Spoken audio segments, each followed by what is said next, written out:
Bienvenidos a un nuevo capítulo de Psicofácil. El día de hoy aprenderemos qué es el ANOVA para medidas repetidas y cómo realizarlo e interpretarlo en el SPSS. ¡Comencemos!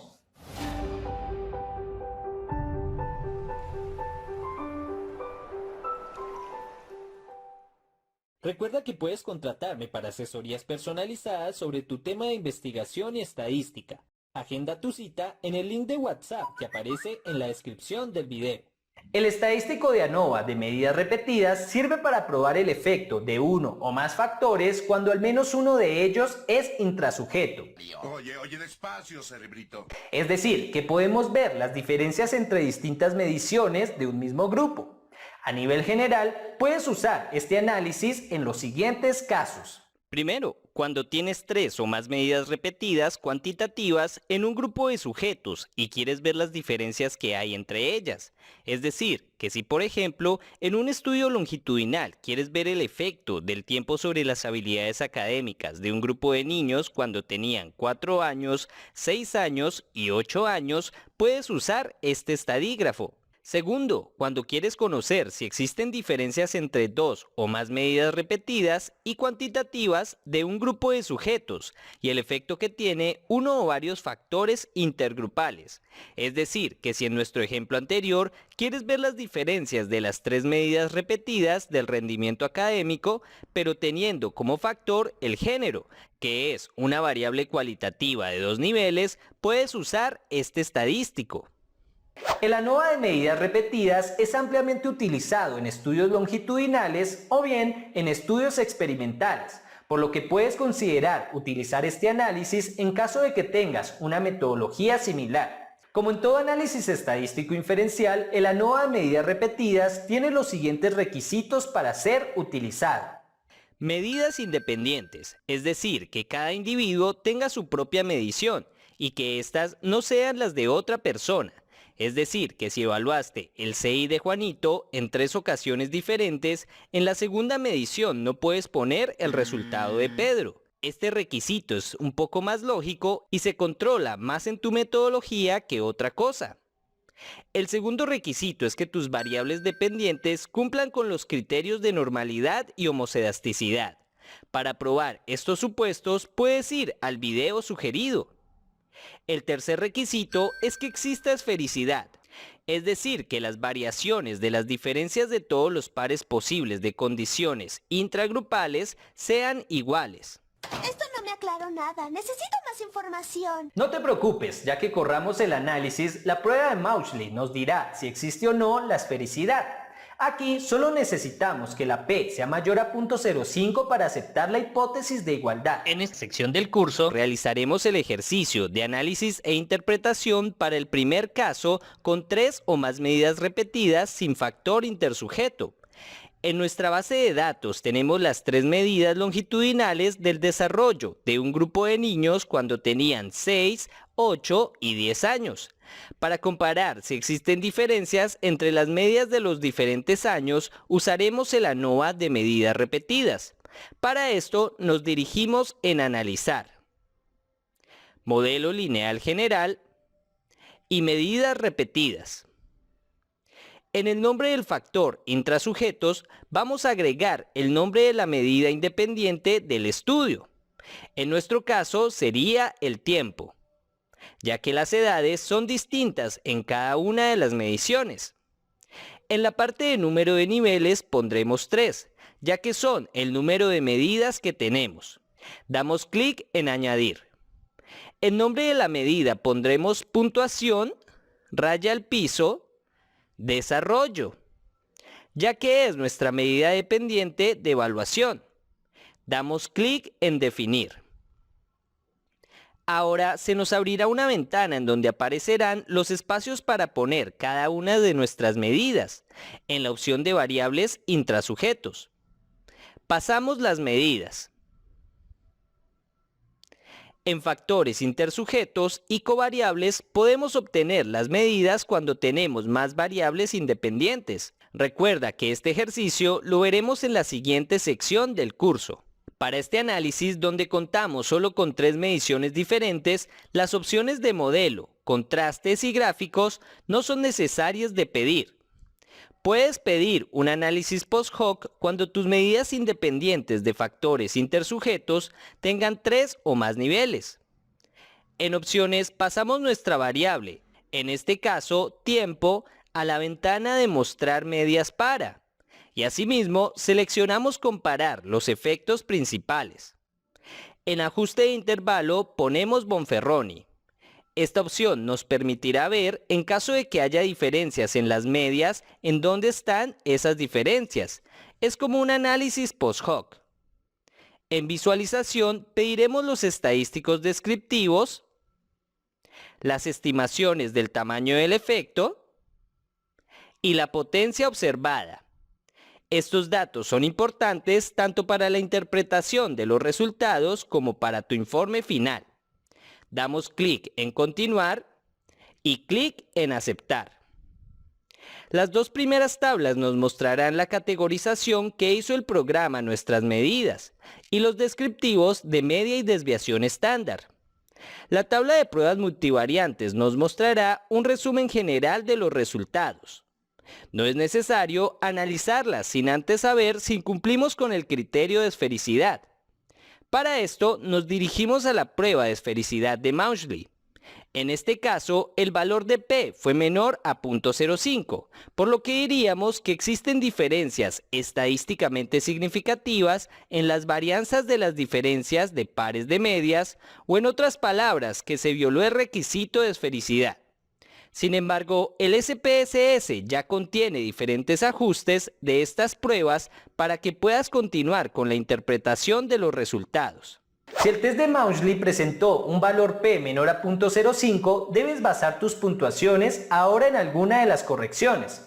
Si la prueba Greenhouse-Geiser es mayor a 0.75, debes basar los resultados en el Hume-Feld.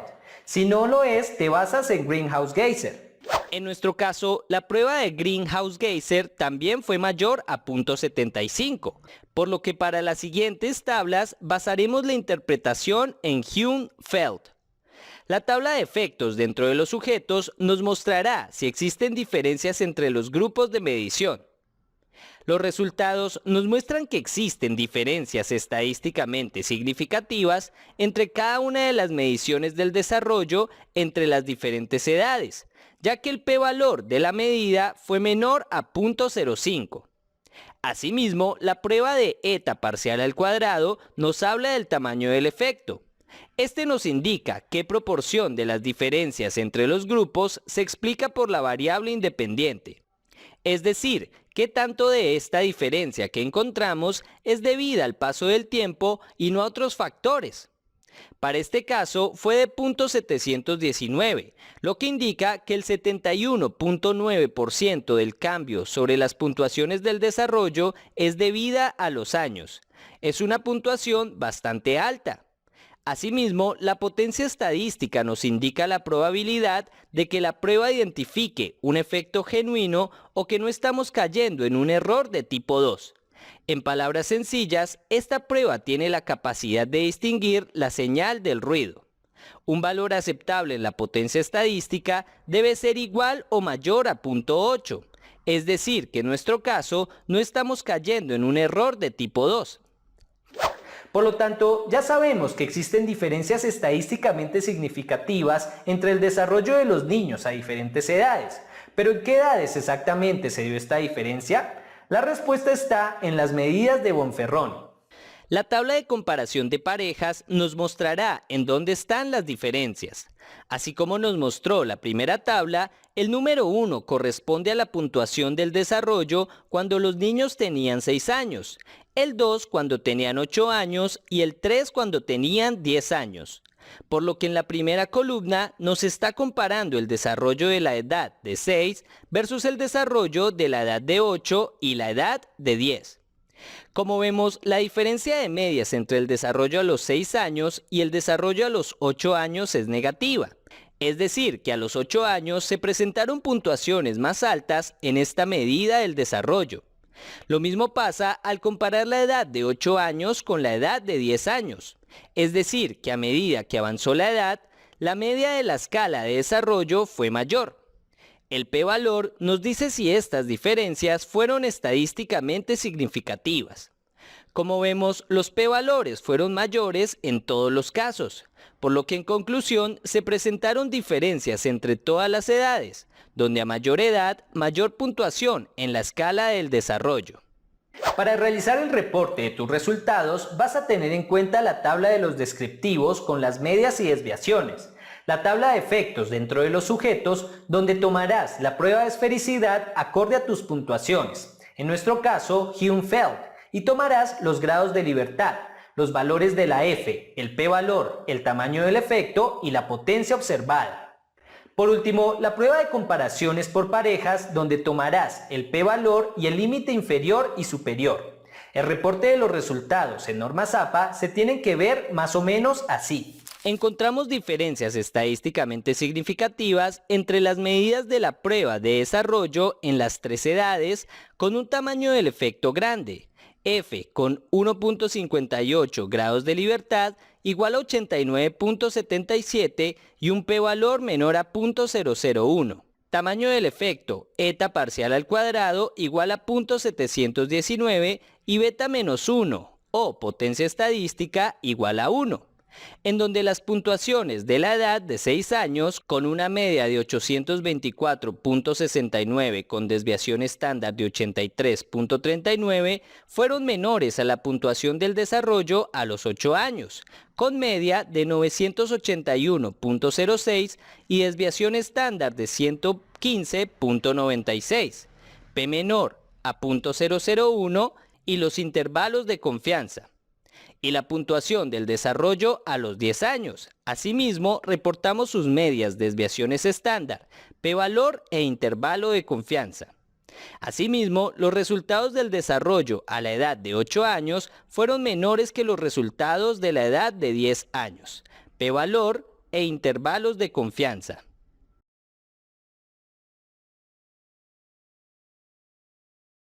Ahora trabajaremos el segundo caso del uso de ANOVA intragrupal, cuando tenemos un factor intersujeto, es decir, que no solamente nos concentraremos en las tres medidas repetidas y ver el efecto de la condición temporal sobre el desempeño de la variable dependiente, sino asumiendo que, por ejemplo, existe una condición que divide los grupos en dos. Así, en nuestra base de datos teníamos tres medidas longitudinales del desarrollo de un grupo de niños cuando tenían 6, 8 y 10 años. Como el nivel de desarrollo se aplicó a los mismos niños a las tres edades, hablamos de un análisis de comparación intrasujeto. Sin embargo, ¿qué tal si a lo largo de los años a alguno de los niños se les implementó un programa de estimulación cognitiva con el fin de mejorar sus procesos de desarrollo? Como ahora tenemos un grupo al que no se le aplicó un tratamiento y uno que sí, ya tendríamos un factor o condición que sería el programa. Este factor es intersujeto, por lo que los grupos son diferentes. Por lo tanto, ahora tenemos medidas intragrupales a más de 3 mediciones y un factor o condición de 2 niveles. Para identificar las diferencias entre los grupos en los 3 tiempos, usaremos el ANOVA de medidas repetidas con un factor intersujeto. En el programa SPSS tenemos los datos que ya te comentamos anteriormente, los puntajes del desarrollo a los 6, 8 y 10 años de los niños y el grupo al que pertenecen, ya sea control o experimental. Para realizar el ANOVA de medidas repetidas con factor intersujeto, nos dirigimos a analizar modelo lineal general, medidas repetidas. En factor, como las mediciones son a través del tiempo con 3 años diferentes, pondremos tiempo. Y en número de niveles ponemos 3. En nombre de la medida pondré puntuación, raya al piso, desarrollo, ya que es la variable dependiente. Damos clic en definir. En la siguiente ventana nos aparecerán las opciones de poner nuestras medidas dependientes, por lo que pondré la medición del desarrollo a los 6, 8 y 10 años. En factor intersujeto agregaremos el grupo, que recuerda que se divide en control y experimental. En caso de que tengas covariables, las debes ingresar en la parte de abajo. Si no sabes qué es una covariable y cómo examinarla, te recomiendo este video.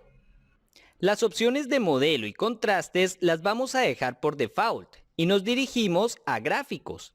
Aquí podremos ver si hay efecto de interacción entre los grupos en alguna de las edades. En el eje horizontal pondremos nuestra variable grupo y en la opción de líneas separadas agregaremos el tiempo. Damos clic en añadir y clic en continuar. Los análisis post-hoc sirven para evaluar, en caso de que haya diferencias en tu variable intersujeto, entre qué niveles están dichas diferencias.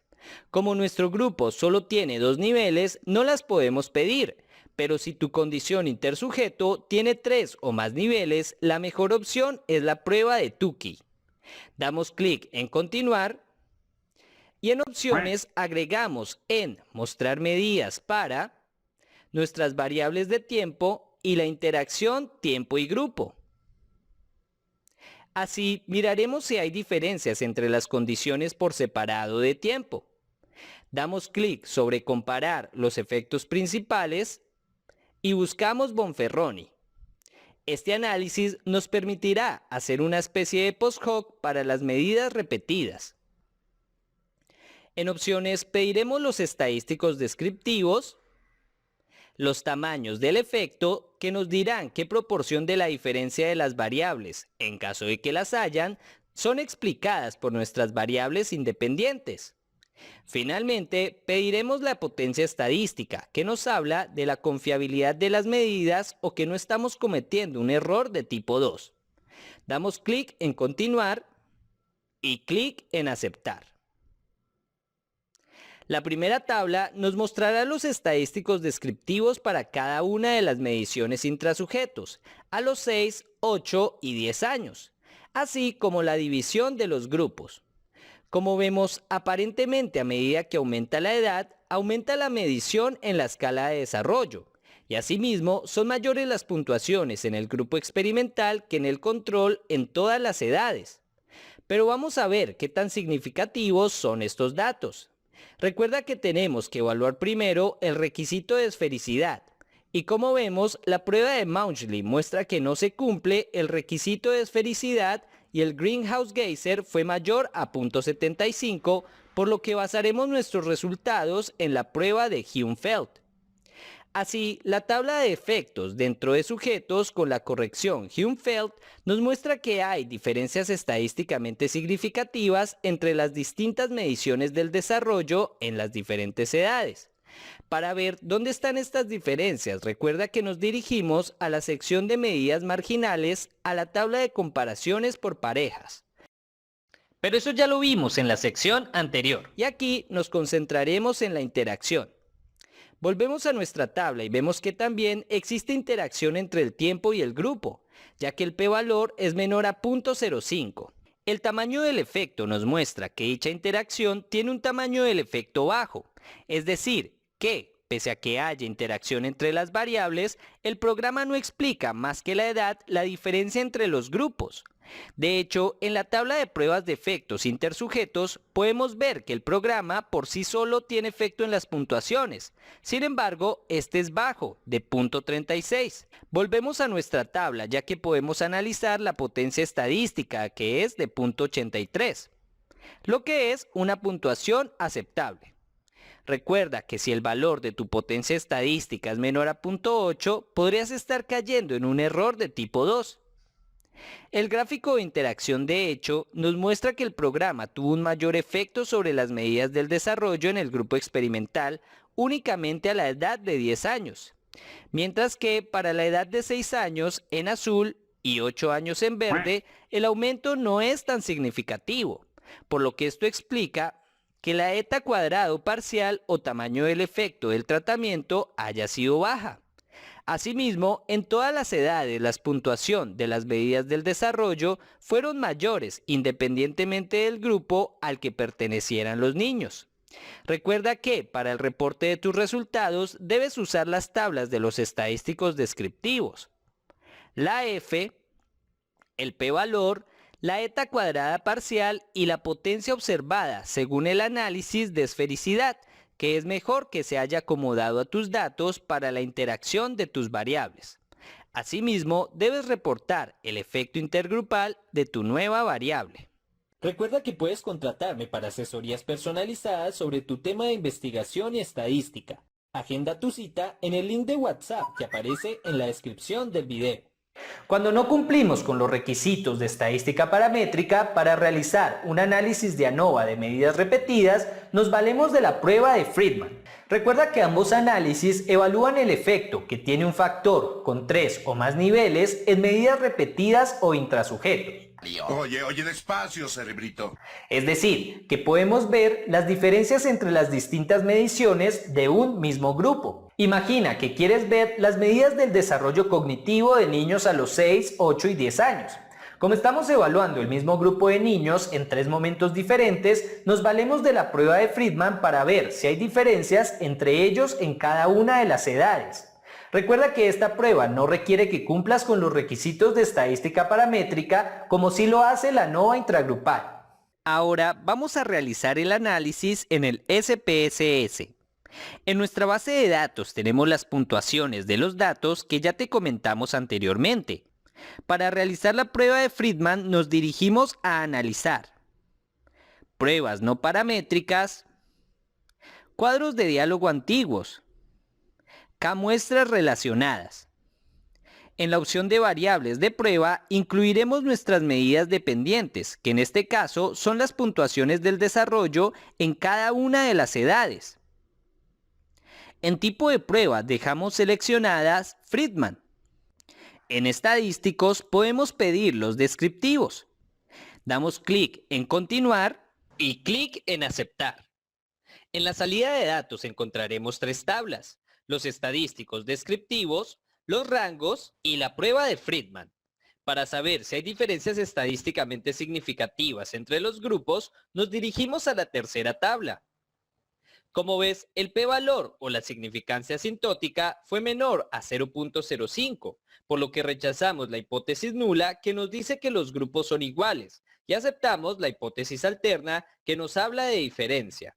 Por lo que el análisis ya nos dice que existen diferencias en el desarrollo cognitivo en las diferentes edades del mismo grupo de niños. ¿Pero dónde están específicamente las diferencias? Si nos fijamos en la primera tabla, las medias de los resultados nos podrían indicar que a medida que aumentó la edad, también lo hizo la puntuación de la prueba, ya que a los 6 años la puntuación media del desarrollo fue de 824 puntos, a los 8 años fue de 981 y a los 10 años de 1183. Sin embargo, solo con la puntuación media no nos podemos arriesgar a decir que esta diferencia es estadísticamente significativa. Para esto debemos usar las pruebas post-hoc, es decir, comparar las puntuaciones del desarrollo de los niños de 6 versus 8 años, así como la puntuación de los 6 años versus los 10 años y los 8 años versus los 10 años. Para esto nos valemos del estadístico de Wilcoxon.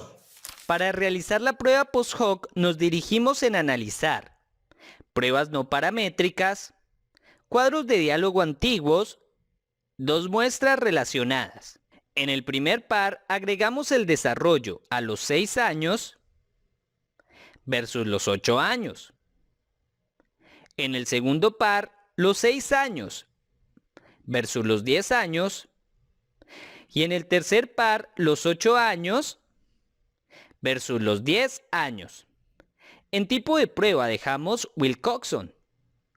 En opciones podemos pedir descriptivos y cuartiles, pero como ya tenemos nuestra tabla de descriptivos en el análisis anterior, no es necesario. Damos clic en continuar y clic en aceptar. En la salida de datos nos aparecerán 2 tablas. En este caso nos interesa el resultado de la segunda tabla.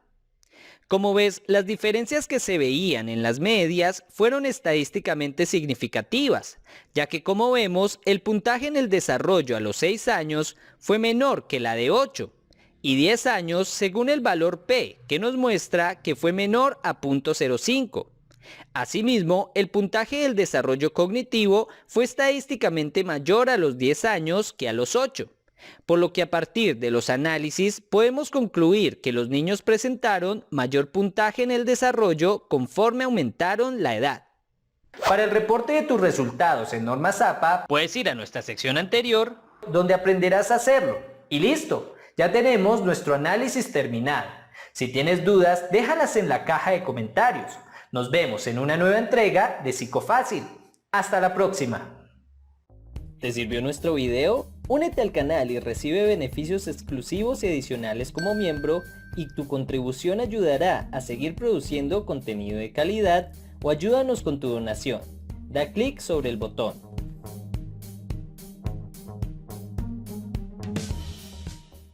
Gracias por ver este capítulo de nuestra serie de psicometría de Psicofácil. Te invitamos a que sigas disfrutando de nuestro contenido, donde podrás aprender y disfrutar. Continúa con nuestro siguiente video de nuestro curso. A su vez, te invitamos a que te suscribas en nuestro canal de YouTube y nos sigas en las redes sociales. Hasta la próxima.